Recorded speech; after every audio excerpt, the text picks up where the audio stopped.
नमस्कार, मैं जितेंद्र चतुर्वेदी। इन दिनों संसद से लेकर सड़क तक दिल्ली में दंगल मचा हुआ है। सवाल यह है कि यह दंगल क्यों हो रहा है। ये छात्रों का आंदोलन है, मांग छात्रों की है। तब यह सवाल उठता है कि वो कौन लोग हैं जो दिल्ली को अराजकता में झोंक देना चाहते हैं। यह प्रश्न अनायास नहीं उठा रहा हूं। 16 मेट्रो स्टेशन बंद हो जा रहे हैं। बीती रात कनॉट प्लेस में जो तांडव हुआ है वो स्तब्ध कर देने वाला है। क्यों हुआ? वो कौन लोग हैं जो छात्रों के नाम पर अराजकता फैलाना चाहते हैं, और फिर यह भी कि वो कौन हैं जो इनके कंधे पर बंदूक रखकर अपनी सियासी रोटी सेकना चाहते हैं। और यह भी समझेंगे कि किसने छात्रों के साथ धोखा किया, उनके परिवार की भावनाओं के साथ खिलवाड़ किया, ये भी जानेंगे।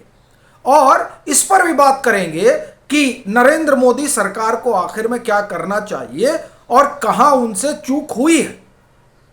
क्योंकि दिल्ली आज जहां खड़ी है, उस खड़े होने में बड़ी भूमिका तो धर्मेंद्र प्रधान की ही है। मांग तो लंबे समय से चल रही है।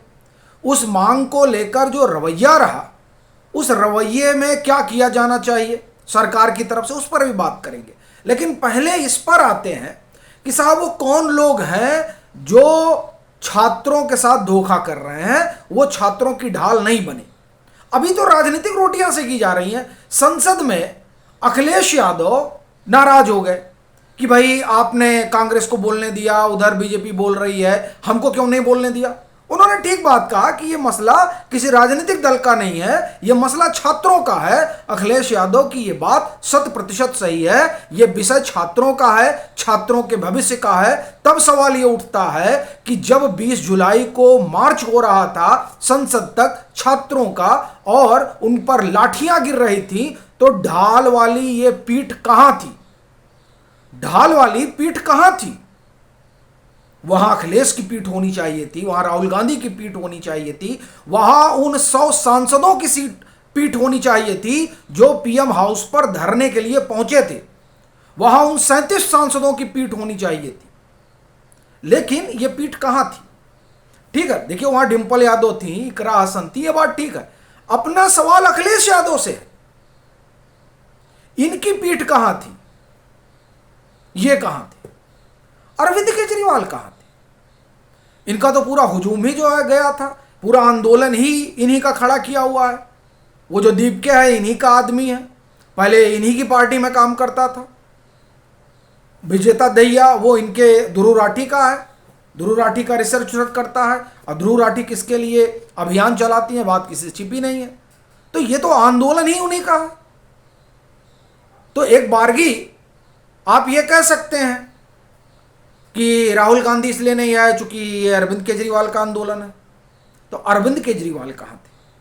और दूसरी चीज, अब यह आंदोलन किसी का भी हो, माइलेज तो लेने के लिए सब लोग कूद पड़े हैं। तो इसलिए यह प्रश्न स्वाभाविक तौर पर उठता है कि भैया जब उस दिन लाठी पड़ रही थी तो ढाल क्यों नहीं बनेगा एक? और दूसरा, भाई वो लोग संसद में जाना चाहते थे ना। राहुल गांधी नेता प्रतिपक्ष है। 20 जुलाई को वीडियो आप जाकर देखिए, राहुल गांधी से पूछा गया, मीडिया पूछ रही है कि छात्र जो है वो संसद भवन के दरवाजे तक आ गए हैं, कुछ बोले नहीं, वो गाड़ी में बैठकर चले गए। और आज उनके लोग कह रहे हैं कि साहब तो आईटी सेल वाले लग गए हैं। आईटी सेल वाले कहां से लग गए? एक जेन्युइन सवाल है कि जो ड्रामा इसलिए कह रहा हूं क्योंकि जो लाठियां दिखाई जा रही हैं ना कि हम वहां पकड़े गए, उठाया गया, वो बाकायदे फोटो खींच के राहुल गांधी ने अपने एक्स पर पोस्ट किया, फिर वो तस्वीरें अखबारों में छपी, और उन अखबारों पर पूरा कांग्रेसी तंत्र जो है वो बहस कर रहा है कि नेता प्रतिपक्ष के साथ ऐसा हो गया। भैया नेता प्रतिपक्ष 20 जुलाई को क्यों नहीं गए? देखिए पूरा वर्ग जो है, जो कांग्रेसी तंत्र है, वो जंतर मंतर पर छात्रों के उस मांग को तो नहीं, लेकिन उस आंदोलन को खारिज करता है। वो कहता है कि नहीं नहीं नहीं नहीं, नहीं। ये तो स्पॉन्सर्ड है। आप सोचिए, मतलब वहां छात्र जुटे हैं, वो जेन्युइन छात्र हैं,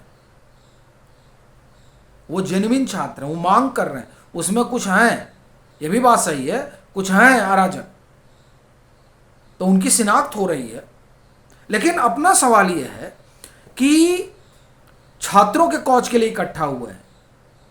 छात्रों के कॉज में कौन सबसे आगे है ये दिखाने की क्या जरूरत है? भाई आप सब लोग छात्रों के लिए लड़ रहे हैं, जाइए जंतर मंतर पर बैठिए। तो राहुल गांधी तो जंतर मंतर तक पहुंचे ही नहीं, ये बड़ी बात है, ये तो कमाल हो गया। तो कौन है जो एक तरह से कहा जाए कि छात्रों के साथ धोखा कर रहा है?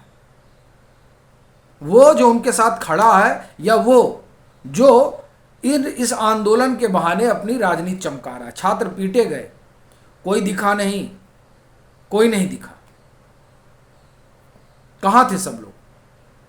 बड़ा सवाल ये है।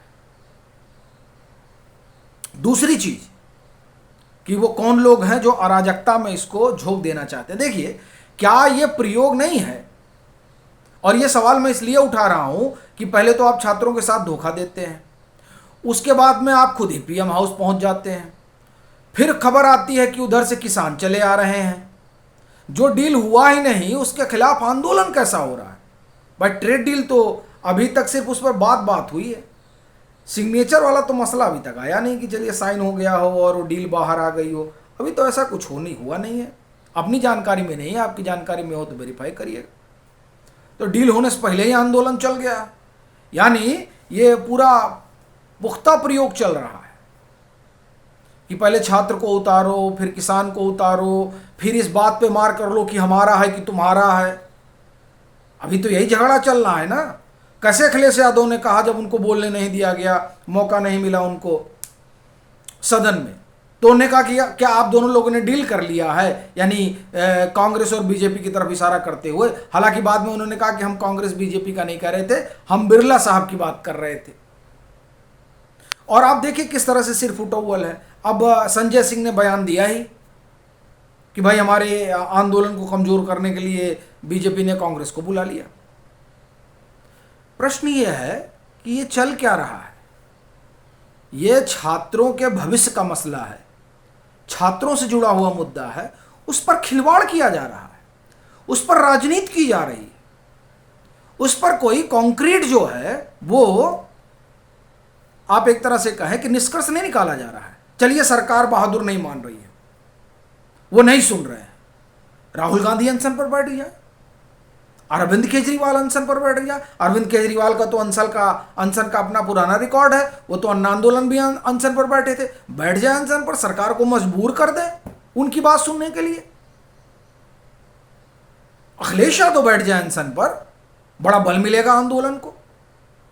आप सोचिए, सब लोगों को वोट चाहिए और सब लोगों को राजनीति करनी है छात्रों के मुद्दे पर।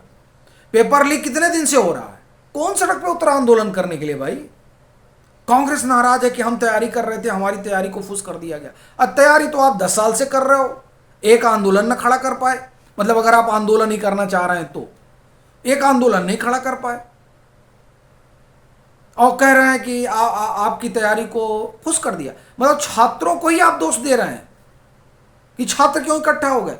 देखिए, जब ये आप कह रहे हैं, ये जब कहा जा रहा है कांग्रेस, मतलब आप पहुंच जाइए कांग्रेस, ये चर्चा आम है कि ये तो भाजपा ने खड़ा करवा दिया, यानी छात्र भी भाजपा और कांग्रेस के हो गए। ये है, इसे कहते हैं कि आप धोखा दे रहे हैं। ये राजनीति है, ये आप लोगों की आंखों में धूल झोंक रहे हैं कि हम इनके मुद्दे के साथ खड़े हैं, हम उनके आप किसी के मुद्दे के साथ नहीं खड़े हैं, आप बस एक मुद्दे के साथ खड़े हैं। वो मुद्दा यह है कि वोट कैसे मिल जाएगा। यही राहुल गांधी है, यही विपक्ष है। बिहार का चुनाव था तो एसआईआर पे लगे हुए थे, एसआईआर से भूल गए हैं। पिछले आप देखिए 4 महीने से एसआईआर गायब है, एसआईआर पे क्या हो रहा है पता ही नहीं है। अब एसआईआर कोई मुद्दा नहीं रह गया। क्यों? क्योंकि कर्नाटक में इसी तरह का सवाल बीजेपी उठा रही है कि साहब हमारे तो नाम कटवा दिए जा रहे हैं। अब जब वही सवाल वो उठा रही है, तब लोगों को समझ में आने लगा कि भैया जो पक्ष में होता है, यानी जो सत्ता पक्ष में होता है, उसके खिलाफ विपक्ष ऐसे ही बोलता है। तो चुप हो गए कि एक्सपोज हो जाएंगे, क्योंकि वहां बीजेपी बोल रही है कि भैया हमारा भी कट रहा है, हमारा सारा जो है डीके शिव कुमार कटवा दे रहे हैं। तो सवाल यही है ना, अब नहीं बोल रहे हैं। खामोश हैं सब। तो ये जो चीजें हैं ये बता रही हैं कि किस तरह से बातें आगे बढ़ रही हैं। अब जैसे प्रियंका वाड्रा, ये लोग खूब पेपर लीक पे लगे हुए हैं। अशोक गहलोत की सरकार में प्रियंका वाड्रा ने क्या कहा था? तो आप जो है अपने पॉलिटिकल हित लाभ के लिहाज से बात करते हो। एसआईआर भूल गया, बिहार का चुनाव था तब कुछ कुछ याद था, अब उत्तर प्रदेश का चुनाव आ गया तो मामला दूसरा पकड़ लीजिए।